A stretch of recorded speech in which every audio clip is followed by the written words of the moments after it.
ఓం శుక్లాంబరధరం విష్ణుం శశివర్ణం చతుర్భుజం ప్రసన్నవదనం ధ్యాయేత్ సర్వవిఘ్నోపశాంతయే అగజానన పద్మార్కం గజాననమహర్నిశం అనేకదంతం భక్తానాం ఏకదంతముపాస్మహే వాగర్ధావివ సంపృక్తో వాగర్ధః ప్రతిపత్తయే జగతః పితరౌ వందే పార్వతీ పరమేశ్వరౌ శ్రీకళ్యాణగుణావహం రిపుహరం దుస్వప్నదోషాపహం గంగాస్నానవిశేషపుణ్యఫలదం గోదానతుల్యం నృణాం ఆయుర్వృద్ధిదముత్తమం శుభకరం సంతాన సంపత్ప్రదం నానాకర్మ సుసాధనం సముచితం పంచాంగమాకర్ణ్యతాం. శ్రీ మహాగణాధిపతయే నమః. ముందుగా అందరికీ శ్రీ విశ్వావసునామ సంవత్సర ఉగాది శుభాకాంక్షలు. ప్రజలందరికీ కూడా ఈ విశ్వావసునామ సంవత్సరం సకల శుభాలను కలుగు చేయాలని చెప్పి ఆ పరమేశ్వరుడి పాదాలకి నమస్కరిస్తూ ఈ రోజున ఉగాది శుభదినాన్ని పురస్కరించుకుని పూర్వం నుంచి కూడా పెద్దలు మనకి విధిగా చేయవలసినటువంటి కార్యక్రమాలు కొన్ని చెప్పారు. వాటిలో ప్రధానంగా సూర్యోదయానికి ముందే నిద్రలేవడం, తైల అభ్యంగన స్నానాన్ని చేయడం, అనంతరం దేవాలయానికి వెళ్ళి ఇష్టదేవతారాధన చేయడం, నింబకుసుమ భక్షణ, వేపపువ్వు కలిసినటువంటి షడ్రుచులు కలిగినటువంటి ఉగాది పచ్చడిని స్వీకరించడం, అనంతరం ముఖ్యంగా పంచాంగ శ్రవణాన్ని చేయడం. ఈ ఉగాది నాడు పంచాంగ శ్రవణాన్ని చేయటం వలన మనకు ఎటువంటి ప్రయోజనాలు కలుగుతాయి అనేటువంటి విషయానికి వస్తే అసలు పంచాంగం అంటే ఏమిటి అనేటువంటి విషయాన్ని తెలుసుకుందాం. తిథిర్వారంచ నక్షత్రం యోగః కరణమేవచ పంచాంగమితి విఖ్యాతం లోకోయం కర్మసాధకః. అంటే తిథివార నక్షత్ర యోగ కరణములు అనేటువంటి 5 అంగముల చేత ఏర్పడినది పంచాంగము. ఈ పంచాంగము యొక్క స్వరూపాన్ని, తిథివార నక్షత్ర యోగ కరణాలని ఎవరైతే అనుసరిస్తారో వారికి సంపూర్ణమైనటువంటి దేవతానుగ్రహం కలుగుతుంది అన్నారు. ఇటువంటి 5 లక్షణములు కలిగినటువంటి కాలస్వరూపాన్ని ఆచరించడం వలన, అనుసరించడం వలన మనకు ఎటువంటి ఫలితం వస్తుంది అన్నప్పుడు తిథేశ్చ శ్రియమాప్నోతి వారాదాయుష్యవర్ధనం నక్షత్రాత్ హరతే పాపం యోగాద్ రోగ నివారణం కరణాత్ కార్యసిద్ధిశ్చ పంచాంగ ఫలముత్తమం కాలవిత్ కర్మకృత్ ధీమాన్ దేవతానుగ్రహం లభేతని పెద్దల వచనము. అనగా తిథిని అనుసరించడం వలన శ్రేయస్సు కలుగుతుంది. వారాదాయుష్యవర్ధనం, వారాన్ని తెలుసుకోవడం చేత ఆయుర్వృద్ధి కలుగుతుంది. నక్షత్రాత్ హరతే పాపం, నక్షత్రాన్ని అనుసరించడం చేత పాపం హరించబడుతుంది. యోగాద్ రోగ నివారణం, యోగాన్ని అనుసరించడం వలన రోగ నివారణ కలుగుతుంది. కరణాత్ కార్యసిద్ధిశ్చ, కరణాన్ని అనుసరించడం వలన కార్యసిద్ధి కలుగుతుంది అని చెప్పారు. ఇటువంటి కాలస్వరూపమైనటువంటి తిథివార నక్షత్ర యోగ కరణములని ఎవరైతే మానవులు అనుసరించి ఆచరిస్తారో కాలవిత్ కర్మకృత్ ధీమాన్, బుద్ధిమంతులైనటువంటి అటువంటి మానవులు సంపూర్ణ దేవతానుగ్రహం లభేతన్నారు, సంపూర్ణమైనటువంటి దేవతానుగ్రహాన్ని పొందుతారు. కాబట్టి కాలస్వరూపమైనటువంటి ఈ 5 స్వరూపాలని కలిగి ఉన్నటువంటి పంచాంగ శ్రవణాన్ని ముఖ్యంగా ఉగాది రోజు శ్రవణం చేయటం వలన ఎటువంటి ఫలితం కలుగుతుంది అని విచారించినప్పుడు శ్రీకళ్యాణ గుణావహం రిపుహరం దుస్వప్న దోషాపహం, సమస్తమైనటువంటి కళ్యాణ శుభ పరంపరలు కలుగుతాయి. శత్రునాశనం జరుగుతుంది. శత్రునాశనం అనగా మరొక అర్థం తీసుకోకూడదు. శత్రువుల యందు మన మీద ఉన్నటువంటి శత్రుభావం తొలగి మిత్రత్వం కలుగుతుంది అనేటువంటి భావాన్ని తీసుకోవాలి. అలాగే దుస్వప్న దోషాపహం, దుస్వప్నాల వలన కలిగినటువంటి దోషాలన్నీ కూడా తొలగించబడతాయి. గంగా స్నాన విశేష పుణ్య ఫలదం, గంగాది సర్వతీర్థములలో స్నానం చేసినటువంటి పుణ్యఫలం కలుగుతుంది. గోదాన తుల్యం రుణాం, గోదానం చేస్తే ఎటువంటి ఉత్కృష్టమైన ఫలితాన్ని మనం పొందుతామో ఆ ఫలితాన్ని పొందుతాము. ఆయుర్వృద్ధిదముత్తమం శుభకరం, ఆయుర్వృద్ధి కలుగుతుంది, సమస్త శుభాలు కలుగుతాయి. సంతాన సంపత్ప్రదం, సంతానాది సమస్తమైనటువంటి సంపత్తులు కూడా కలుగుతాయని మనకి విశేషించి తెలుస్తూ ఉన్నది. ఈ రాబోయేటువంటి విశ్వావసునామ సంవత్సరం ప్రభవాది 60 సంవత్సరములలో 39వది. అనగా 5 సంవత్సరములు ఒక యుగము చొప్పున 12 యుగములుగా ఈ 60 సంవత్సరములని విభజించినప్పుడు 8వ యుగమందు 4వ సంవత్సరం విశ్వావసునామ సంవత్సరం. అనగా కలియుగాబ్దిగా, కలియుగం ప్రారంభమైనప్పటి నుంచి తీసుకుంటే 5126వ సంవత్సరం విశ్వావసునామ సంవత్సరం. మనకి 4 యుగములు కలవు. కృతత్రేత ద్వాపర కలియుగములు 4 యుగములు. అందు కృతయుగం అనగా కృతంగా ధర్మాన్ని ఆచరించేటువంటి యుగం. అంటే ధర్మం అక్కడ విధి ఎవరో ధర్మాన్ని బోధించక్కర్లేదు, అందరూ కూడా ధర్మాన్ని అనుసరించేటువంటి యుగం. అక్కడ అధర్మం ఉండదు, అసత్యం ఉండదు, సత్యం మాత్రమే ఉంటుంది. అందుకే ఆ యుగానికి మరొక పేరు సత్యయుగము. అనంతరం త్రేతాయుగము. ఇందు 3 పాదములు ధర్మము, 1 పాదం అధర్మము. అనంతరం ద్వాపర యుగము. ఈ యుగమందు 2 పాదములు ధర్మము, 2 పాదములు అధర్మము ఉంటుంది. ఇప్పుడు మనం ఉండేటువంటి యుగం కలియుగము. ఈ కలియుగమునందు 1 పాదం మాత్రమే ధర్మం, 3 పాదములు అధర్మంగా ఉంటుంది. అటువంటి కలియుగములో కలియుగం ప్రారంభమై మనం నిత్య సంకల్పంలో చెప్పుకుంటూ ఉంటాం కదా, కలియుగే ప్రథమ పాదే సప్తమే వైవస్వత మన్వంతరే అనేటువంటి విషయాలు మనం రోజు చెప్పుకుంటూ ఉంటాం. అటువంటి ఈ కృతత్రేత ద్వాపర కలియుగాలు 4 కలిపి ఒక మహాయుగము అంటారు. అటువంటి మహాయుగములు 71 కలిస్తే ఒక మన్వంతరము అవుతుంది. అటువంటి 14 మన్వంతరములు కలిస్తే ఒక కల్పము. అటువంటి 2 కల్పములు బ్రహ్మగారికి ఒక రోజు. అటువంటి రోజులు 100 సంవత్సరములు కలిస్తే బ్రహ్మగారి ఆయుష్. ఏమిటండి కాలం ఇంత విస్తారంగా ఉంది అంటే, తిథిర్విష్ణుస్తథావారో నక్షత్రం విష్ణురేవచ యోగశ్చ కరణం చైవ సర్వం విష్ణుమయం జగతు అన్నారు. అంటే ముందు చెప్పుకున్నట్లుగా తిథివార నక్షత్ర యోగ కరణములైనటువంటి 5 కాలస్వరూపములు సాక్షాత్తు విష్ణు స్వరూపంగా తెలియబడుతూ ఉన్నది. అందుకనే వాటిని ఎవరైతే ఆచరిస్తారో, అనుసరిస్తారో, అవలంబిస్తారో, పాటిస్తారో వారందరూ కూడా సాక్షాత్తు భగవంతుణ్ణి అనుసరించినటువంటి పుణ్యఫలాన్ని పొందుతున్నారు అని తెలుస్తుంది మనకి. ఆ ప్రకారంగా కలియుగాబ్దిగా కలియుగం ప్రారంభించినప్పటి నుంచి 4,20,000 సంవత్సరముల వ్యాప్తి కలిగినటువంటి కలియుగంలో మొట్టమొదటి పాదములో 5,126వ సంవత్సరం శ్రీ విశ్వావసునామ సంవత్సరం. అందులోకి మనం ప్రవేశిస్తూ ఉన్నాం. ఆ విశ్వావసునామ సంవత్సరానికి మరొక పేరు అనువత్సరము అనేటువంటి పేరు కూడా ఉన్నది. ఈ అనువత్సర నామక విశ్వావసునామ సంవత్సరానికి అధిపతి ప్రజాపతి. అందువలన ఈ సంవత్సరం ఎవరైతే ధాన్యదానాన్ని విశేషించి చేస్తారో వారికి సమస్త దేవతానుగ్రహం జరుగుతుంది. అలాగనే ఈ సంవత్సరాధిపతి రాహువు. అందుచేత కొంత రాజస తామస గుణాలన్నీ కూడా ప్రబలుతాయి. అందువలన రాహుగ్రహ శాంతికై రాహుగ్రహ జపము, మినువుల దానము చేయడంతో పాటుగా రాహుగ్రహారాధన, అలాగే దుర్గాదేవి ఆరాధన ప్రత్యేకించి చేయాల్సి ఉంటుంది. నిత్యం ప్రజలందరూ కూడా లలితా సహస్ర పారాయణ చేయడం, అలాగే చండీ పారాయణ, చండీ హోమాదులు చేయడం ద్వారా రాహుగ్రహ శాంతిని పొంది సకల దేవతానుగ్రహాన్ని పొందగలరు. ఈ విశ్వావసునామ సంవత్సరానికి రాజు, సేనాధిపతి, అర్ఘ్యాధిపతి, మేఘాధిపతి రవి అయి ఉన్నాడు. రవి రాజవడం చేత ఈ సంవత్సరం ఉష్ణోగ్రతలు విపరీతంగా ఉండేటువంటి అవకాశం కనిపిస్తూ ఉన్నది. అలాగే సమస్త ప్రజలు కూడా నక్షత్రాలు, రాశులతో సంబంధం లేకుండా సూర్యగ్రహ ఆరాధన చేయడం వలన ఆయురారోగ్యాలు కలుగుతాయి. ఆదిత్య హృదయం కానీ, ద్వాదశార్యాస్తుతి కానీ, ఈ ప్రకారంగా ఆ సూర్య సంబంధమైనటువంటి స్తోత్రములు చేయడం చేత, మంత్రానుష్ఠానం చేయడం చేత కూడా సకల దేవతానుగ్రహాన్ని, ఆరోగ్యాన్ని ముఖ్యంగా పొందుతారు. ఈ సంవత్సరం పూర్వసస్యాధిపతి గురుడు, అపరసస్యాధిపతి కుజుడు. కుజుడికి అపరసస్యాధిపత్యం రావడం చేత ఎర్రని భూములు, ఎర్రని ధాన్యములు కూడా మంచి గిరాకీగా ఉంటాయి. అలాగే రసాధిపతి శని. శనికి రసాధిపత్యం రావడం చేత అసాంఘికమైనటువంటి, అవాంఛితమైనటువంటి కొన్ని సంఘటనలు, అల్లకల్లోలాలు కూడా జరిగేటువంటి అవకాశం ఉన్నది. అలాగే నీరసాధిపతి బుధుడు. బుధుడికి నీరసాధిపత్యం రావడం చేత పెసలు ఇత్యాది ధాన్యాలన్నీ కూడా గిరాకీ ఉంటాయి. నవనాయకుల్లో 3 శుభులై ఉన్నారు, 6 పాపులు. అలాగే పురోహితాది ఉపనాయకులు 21 మందిలో 10 మంది శుభులై ఉన్నారు, 11 మంది పాపులై ఉన్నారు. పాపాధిపత్యం ఎక్కువ రావడం చేత ఈ సంవత్సరం కొంత మిశ్రమమైనటువంటి ఫలితం కనబడుతూ ఉన్నది. పంటల యందు, ప్రకృతి వైపరీత్యాల యందు కూడా జాగ్రత్తగా ఉండాల్సినటువంటి అవసరం ఉన్నది. పశుపాలకుడు ఈ సంవత్సరం యముడు. యమునికి పశుపాలకత్వం రావడం చేత పశు సమృద్ధి తగ్గుతుంది. వ్యవసాయము ఆధారిత రంగాలన్నిటి కూడా కొన్ని మిశ్రమమైన ఫలితాలు కలిగేటువంటి అవకాశం కనిపిస్తున్నది.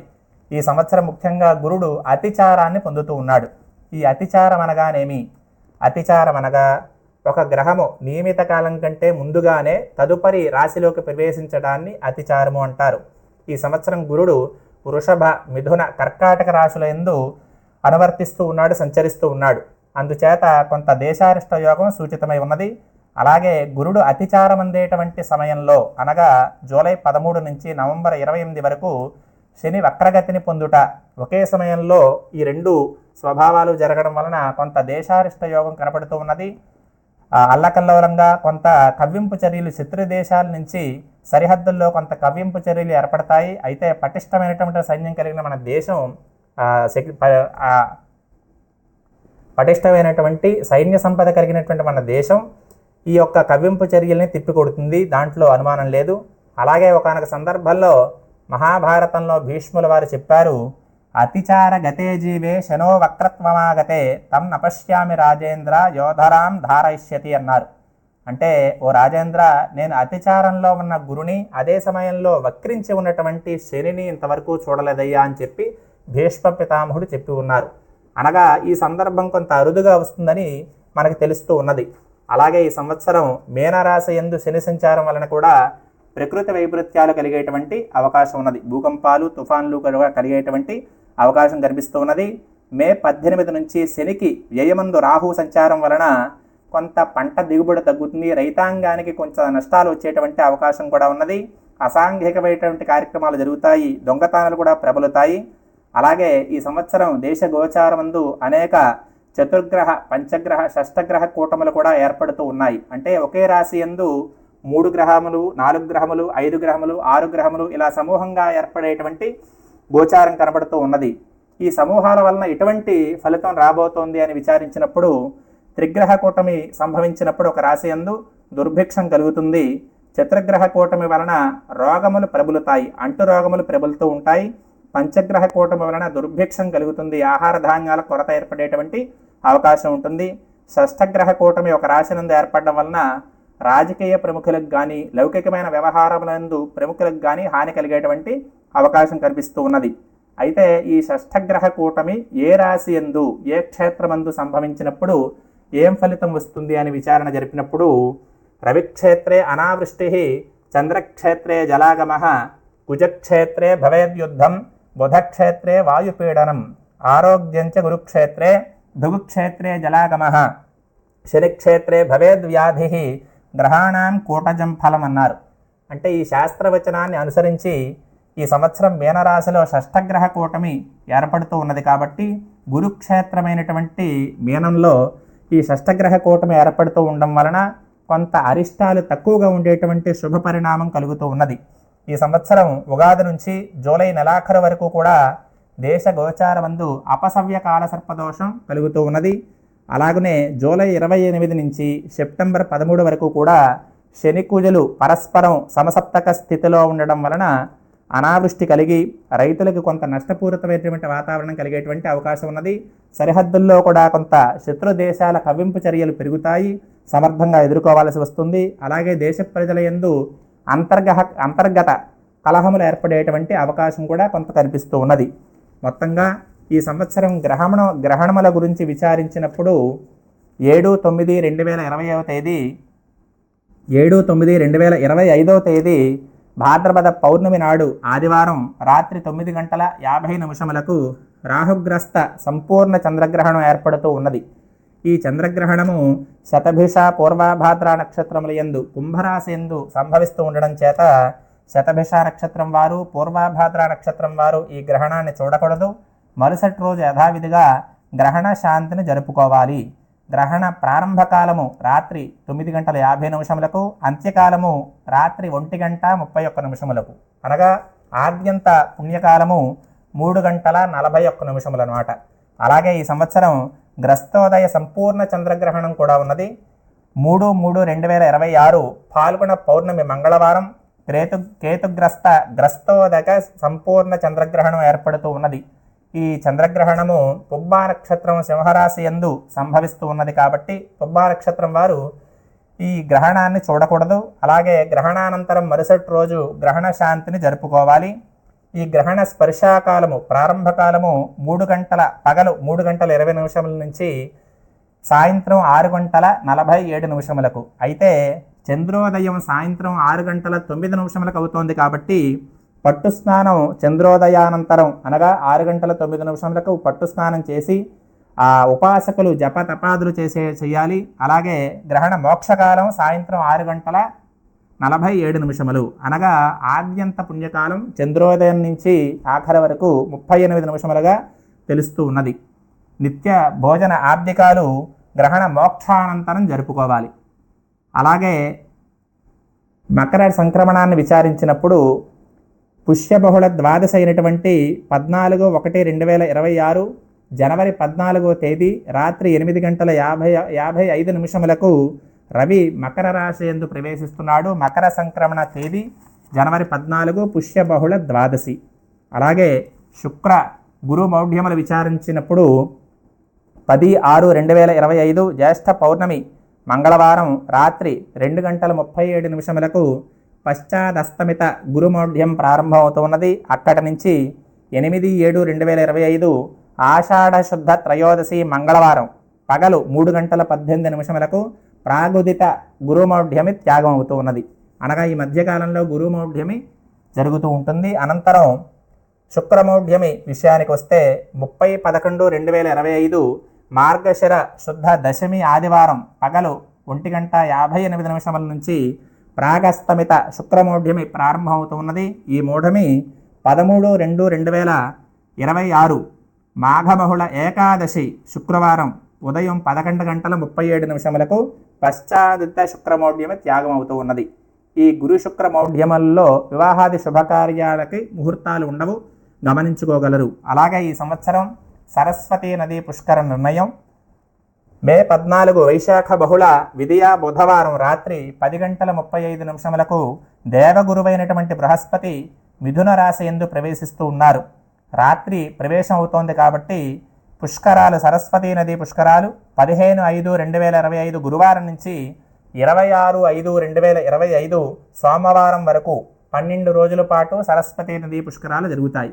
కాబట్టి అందరూ కూడా సంకల్పపూర్వకంగా సరస్వతీ నదిలో స్నానమాచరించడం, దాన జప తర్పణ పిండాదులు చేసుకుని పిండ ప్రదానాదులు జరపడం ద్వారా పితృదేవతానుగ్రహాన్ని సంపూర్ణంగా పొందగలరు. మొత్తంగా ఈ సంవత్సరమందు దేశగోచారం కొంత మిశ్రమమైన ఫలితాన్ని మనకు చూపిస్తూ ఉన్నది. అలాగనే రాష్ట్ర కేంద్ర ప్రభుత్వాలు రెండూ కూడా అనేక కొత్త పరిశ్రమలకి ప్రోత్సాహకాలు అందించడం ద్వారా అనేక పరిశ్రమలు వచ్చేటువంటి అవకాశం కనిపిస్తున్నది. తద్వారా నిరుద్యోగులకు ఉద్యోగం లభిస్తుంది, ప్రజలు సంక్షేమంగా ఉండగలరు. అలాగే భూ సంబంధమైనటువంటి క్రయ విక్రయాలు రియల్ ఎస్టేట్ వ్యాపారం పుంజుకుంటుంది. ఆధారితమైనటువంటి గృహ నిర్మాణాలు బాగా పెరుగుతాయి.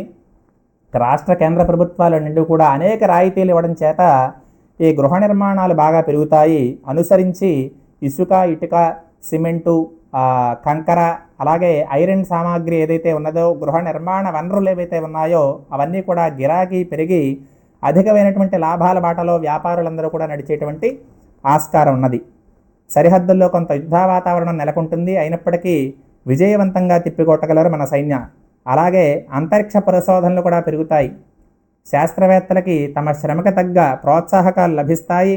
కొన్ని అవాంఛనీయమైన సంఘటనలు కూడా జరిగేటువంటి అవకాశం ఉన్నది. దొంగతనాలు ప్రబలుతాయి. కొంత అగ్ని ప్రమాదాలు, వాహన ప్రమాదాలు కూడా పెరిగేటువంటి అవకాశం ఉన్నది. ప్రజలందరూ కూడా వాహనాల కొనుగోలు విషయంలోనూ అలాగే రోడ్డు ప్రమాదాల విషయంలో తగిన జాగ్రత్త తప్పకుండా తీసుకోవలసి వస్తుంది.